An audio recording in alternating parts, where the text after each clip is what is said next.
Today's Reiki video is about a vision I had while giving Reiki to a grieving mother whose 9-year-old son had died from an autoimmune disease.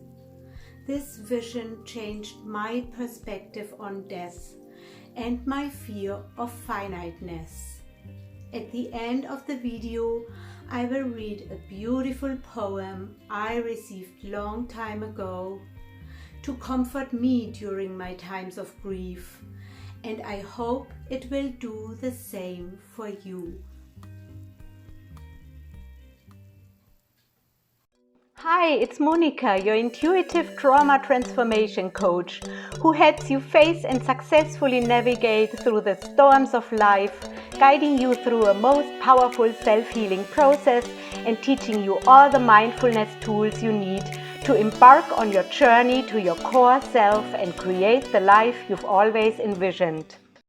After being attuned to Reiki level 2, my master said, be patient, work on yourself and the homecoming of your inner child, and then if you feel truly connected, send Reiki into your death. Death avoidance, he continued, is a common phenomenon in Western society. Instead of being exposed to it, people have been shielded from death. In order to break through the silence and avoidance, we must teach especially young people different ways to engage with the end of life.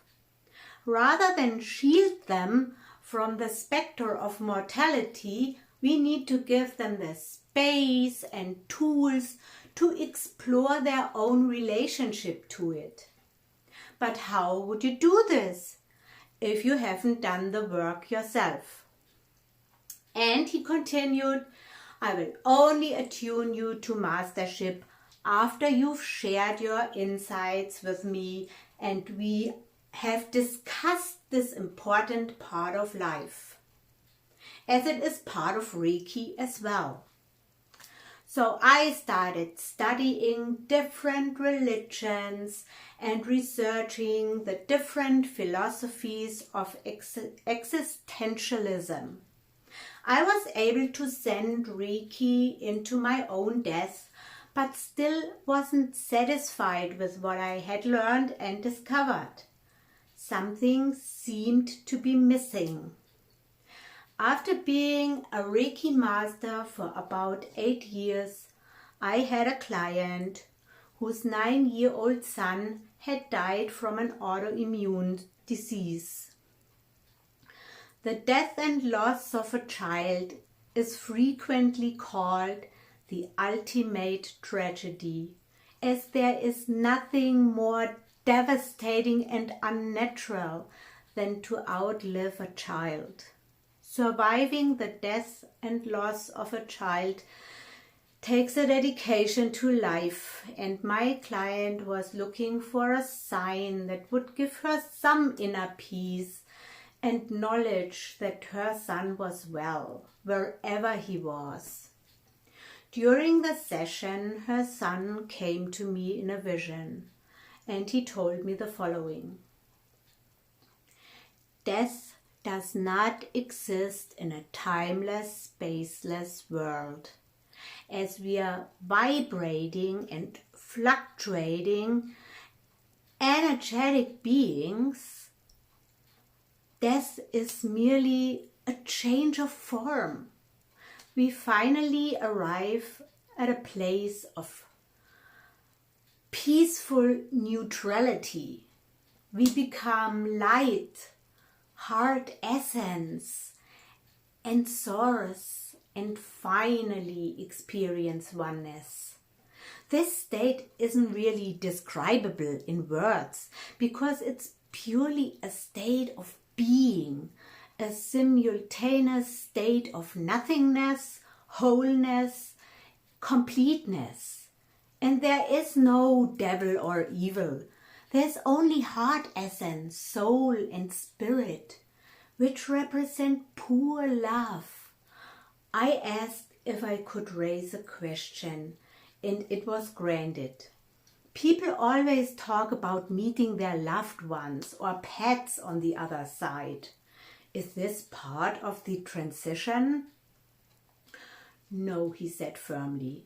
But as soon as you become light, you are in this perfect state of being and one with everything.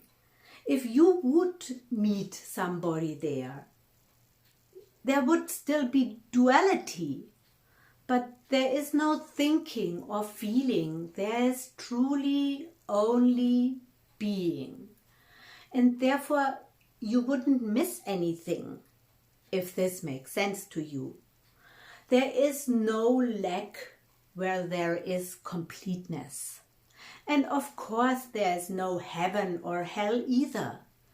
It's just light, love, and oneness. It's just as human beings would say, perfect in all ways. I found myself back in the silence of my room, holding the hand of my client, feeling peaceful like never before. There wasn't any doubt or question left. It was as if I had felt what it means to be a light being, and it filled me with pure bliss and happiness. After I had told my client what had happened, she said she had been told the very same and had felt her son's loving energy inside her heart. This had been one of the most beautiful Reiki sessions I remember. Before I read the poem adapted from Tina Graves, please support me and my cause with your subscription and your thumbs up. And if you like the prayer, please comment below the video. I walked with my spirit guide beside the sea, knowing that with me he would always be. I was on the damp, dense sand of the earth, he on soft golden light, being with me since birth. I turned to look at the footprints we'd made, but only one set could I see out there laid, weaving in and out of the waves of the sea. At various depths were these footprints of me. I recalled and went to a time in my past, heavy-hearted and sad, my feet sinking fast. Into the sea of life I'd gone too deep, but near to me, spirit guide I'd always keep. Looking back at our footprints, I suddenly saw rays of bright light I gazed at with awe. Straight and true his prints were of light, a way of being, a loving path shining so bright.